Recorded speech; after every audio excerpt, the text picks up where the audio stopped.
Hmm, let's see. Yes, very interesting. Very interesting indeed.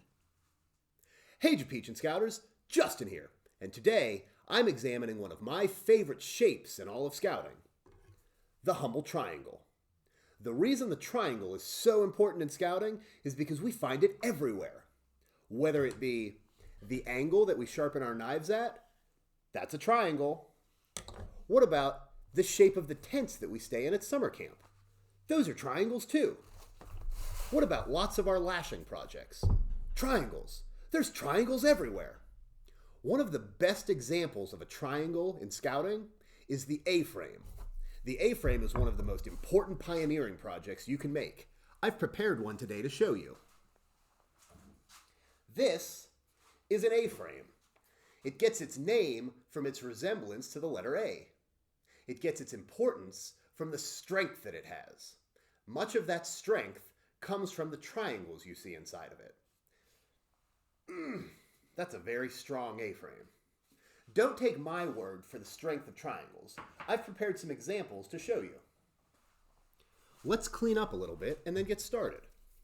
We won't need this anymore, or this, but let's make sure to close it to be safe. There we go. Okay, the first demonstration I'd like to show you is a square. To make this square, we're going to have 4 sides. We're going to have 1 on the bottom, 2 on the sides, and 1 at the top. That's a pretty good looking square. Okay, for this demonstration, I'm going to test how strong this square is. I'm going to take one of my hands and I'm going to brace the square on one side. Then, in my other hand, I'm going to take the hammer of truth and knock on the other side of the square to see how strong it is. Ready? 1, 2, 3. I thought that square was pretty strong, but it didn't seem to be after we hit it with the hammer of truth. Let's try another shape and see if it's stronger. The second shape I'd like to show you is a triangle. And there we go. Okay. Again, I'm going to brace the triangle on one side, take the hammer of truth, and I'm going to knock against it and see what happens. Ready? 1, 2, 3. That must have been a fluke. Let's try it again. Ready? 1, 2, 3. This triangle is pretty strong, but it's no match for me and the hammer of truth. Let's try it a third time. 1, 2. I'm starting to understand the importance of triangles. Let's practice one of my favorite lashings in all of Scouting, the shear lashing. The shear lashing is 1/2 of our A-frame, the most important half, the part that makes the top of the triangle. This is a shear lashing. You might be thinking on the other end, it kind of looks like a square lashing. No, it doesn't. You also might be thinking, it kind of looks like a diagonal lashing. No, it doesn't. It looks like a shear lashing. The shear lashing does not get the respect it deserves. Many times people confuse it for other lashings, or they forget about it, or they don't use it. Well, all of those things are wrong. The shear lashing is so important. So today, I'm going to teach you how to tie it, so then you can respect the shear lashing in the same way that I do. Okay?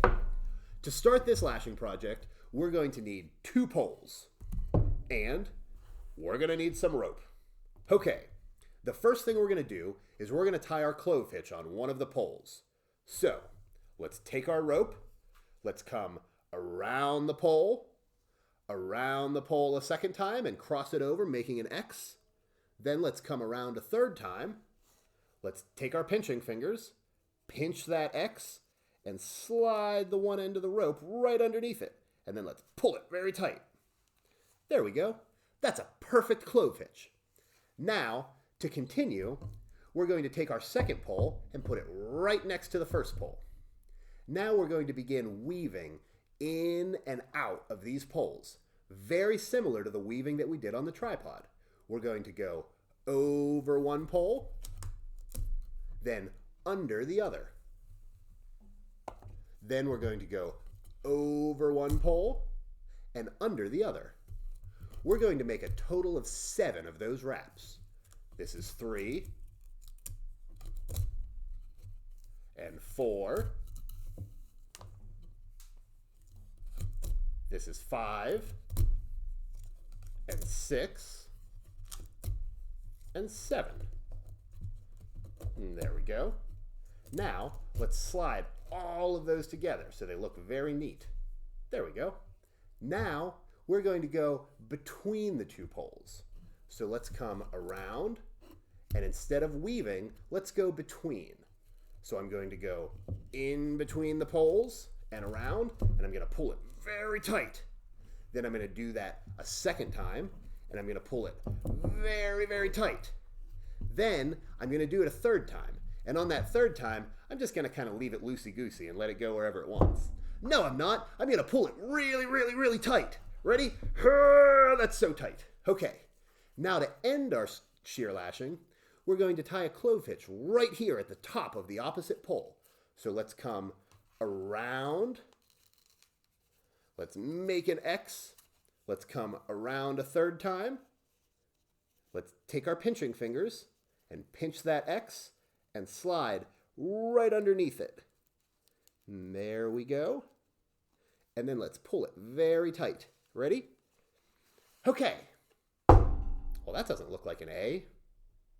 Let's pull it apart and see what happens. That's a perfect shear lashing.